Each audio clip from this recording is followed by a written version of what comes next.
Welcome back to Proofless, the podcast that dives deep into the darkest corners of real-life mysteries. I'm your host, and today we're unraveling a case that has gripped the nation with its twists, turns, and haunting unanswered questions. We're talking about the disappearance of Suzanne Morphew, a mother of two from Colorado, whose vanishing in 2020 sparked a massive investigation, a high-profile arrest, and a case that remains unresolved to this day. This is a story of love, betrayal, and a search for truth that has left a small mountain town forever changed. So settle in, because this one's going to keep you on the edge of your seat. Picture this. It's May 10th, 2020, Mother's Day, in Salida, Colorado, a picturesque mountain town nestled in the Rockies.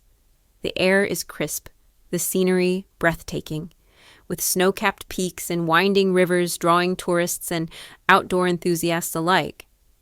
In this tight-knit community of about 5,000 people, Suzanne Morphew was a familiar face. At 49 years old, she was a vibrant, athletic woman, a devoted mother, a cancer survivor, and someone who seemed to have it all. She and her husband, Barry Morphew, had been married for over 25 years, raising two daughters, Mallory and Macy.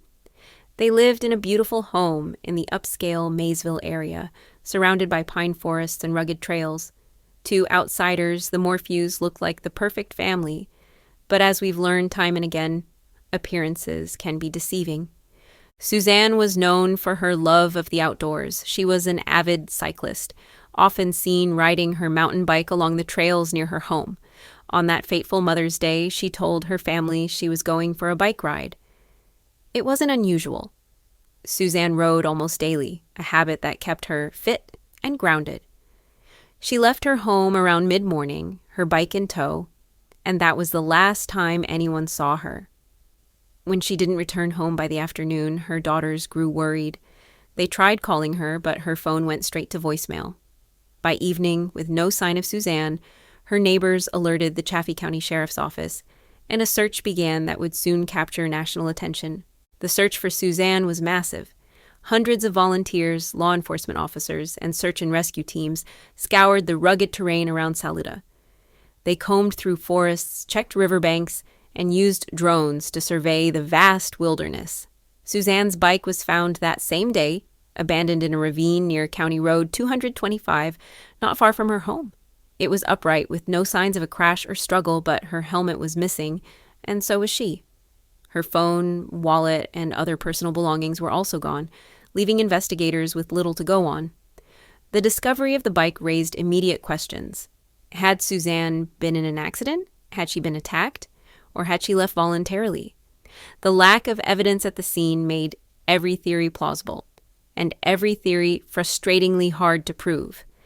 The Chaffee County Sheriff's Office, led by Sheriff John Spezza, treated Suzanne's disappearance as a missing persons case from the start, but the circumstances were suspicious. For one, Suzanne's husband, Barry, wasn't in Salida when she vanished. He was 140 miles away in Broomfield, Colorado, where he claimed to be working on a landscaping job. Barry, a successful businessman and volunteer firefighter, told investigators he'd left home early that morning, around 5 a.m., before Suzanne went on her bike ride. His alibi seemed solid, but as the investigation deepened, cracks began to appear. Investigators quickly turned their attention to Barry. He was cooperative, at least initially, giving interviews to the police and even speaking to the media, pleading for Suzanne's safe return. In a tearful video posted on social media, he offered a $200,000 reward for information leading to her whereabouts, saying, "Suzanne, if anyone's out there that can hear this, that has you, please will do whatever it takes to bring you back. We love you. We miss you." His words tugged at heartstrings, but some found his demeanor odd, almost rehearsed. The police, meanwhile, were digging into the Morphew's marriage, and what they found painted a very different picture from the idyllic family life Barry portrayed. According to court documents and interviews with friends, Suzanne and Barry's marriage was in trouble. Suzanne had confided in close friends that she was unhappy and considering divorce. She'd discovered that Barry had been unfaithful, and text messages later uncovered by investigators revealed her pain and frustration. In one message to a friend, she wrote, "He's not the man I thought I married. I don't feel safe." Even more chilling, Suzanne had been in contact with a man named Jeff Libler, a former high school friend from Indiana. Their relationship had rekindled in the years leading up to her disappearance, and investigators found evidence of an affair, hundreds of text messages, some romantic, others suggesting Suzanne was planning a new life. On the day she vanished, she'd sent Jeff a message saying, "I'm done. I'm leaving." The message was never sent, as her phone appeared to have been turned off shortly after. This revelation shifted the investigation's focus. Had Suzanne left to start over with Jeff? Or had her plans to leave Barry triggered something darker? The police began to suspect foul play, and Barry became their prime person of interest. His story about the landscaping job in Broomfield raised red flags.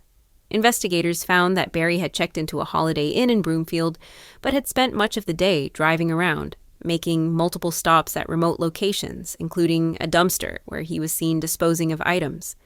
When asked about it, Barry claimed he was throwing away trash from his truck, but the police weren't convinced. They also discovered that Barry's phone data showed erratic movements that morning, including periods where his phone was in airplane mode, a tactic often used to avoid tracking. As the weeks turned into months, the case grew colder. No body was found, no murder weapon, no definitive crime scene. But the investigation took a dramatic turn on May 5, 2021, nearly a year after Suzanne's disappearance. Barry Morphew was arrested and charged with first-degree murder, tampering with a deceased human body, tampering with physical evidence, possession of a dangerous weapon, and attempting to influence a public servant. The charges sent shockwaves through Salida. Barry, a well-known figure in the community, was now accused of killing his wife and hiding her body. The prosecution's case rested on a mountain of circumstantial evidence: Barry's inconsistent statements, his suspicious movements on the day Suzanne vanished, and data from his truck's GPS system that suggested he was near the location where Suzanne's bike was found before he claimed to have left for Broomfield. The affidavit supporting Barry's arrest was a bombshell. It detailed a chilling theory that Barry had killed Suzanne in their home, possibly during an argument about her affair or her plans to leave, and then staged the bike scene to make it look like she'd gone missing on her ride. Investigators pointed to scratches on Barry's arms, which he claimed came from a landscaping job, as possible defensive wounds. They also found a tranquilizer dart cap in the couple's dryer, raising questions about whether Barry had used a tranquilizer to subdue Suzanne. Barry's defense team, however, argued that the case was built on speculation, not evidence. Without a body, they said, there was no proof a crime had even occurred. The case took another twist in April 2022, when prosecutors dropped the charges against Barry without prejudice, meaning they could be refiled. The decision came just weeks before his trial was set to begin, after the judge ruled that the prosecution had failed to disclose key evidence to the defense, including DNA evidence found on Suzanne's bike that didn't match Barry. The DNA, which was partial and inconclusive, was linked to an unknown male and matched profiles in other unsolved sexual assault cases, raising the possibility of a third party's involvement. The prosecution, facing an uphill battle, chose to dismiss the charges but vowed to continue investigating. The dismissal left the case in limbo, but it didn't end the public's fascination. True crime enthusiasts, podcasters, and amateur sleuths flooded social media with theories. Some believed Barry was guilty, pointing to his behavior in the strained marriage. Others speculated that Suzanne had been abducted by a stranger, possibly linked to the unknown DNA. Still others wondered if she'd left voluntarily. Though her family and friends dismissed this, saying she would never abandon her daughters, the case gained renewed attention in 2023 when human remains were found in Saguache County, about 30 miles from Salida. The discovery sparked hope, but the remains were later identified as belonging to someone else. In 2025, the case took another dramatic turn. Barry Morphew was indicted again for Suzanne's murder, with prosecutors citing new evidence, including additional phone data and witness statements that strengthened their case. The details of the new indictment, as reported by Fox News, include allegations that Barry staged the bike scene and disposed of Suzanne's body in an unknown location. The case is set to go to trial in 2026, and Barry, now living in Arizona, maintains his innocence. Meanwhile, Suzanne's family continues to seek answers. Her sister, Melinda Moorman, told CBS News, "We just want the truth. We want Suzanne to be found, and we want justice for her." Today, the disappearance of Suzanne Morphew remains one of America's most perplexing mysteries. Her daughters, now in their 20s, have grown up without their mother, and the small town of Salida is still haunted by the case. Was Suzanne the victim of a crime of passion, killed by a husband who couldn't let her go? Did a stranger target her on that lonely bike trail? Or is there another explanation, one we haven't yet uncovered? The truth is still out there, buried in the mountains or hidden in someone's silence. That's all for today's episode of Proofless. If you have thoughts or theories about the Suzanne Morphew case, let us know on our website or social media.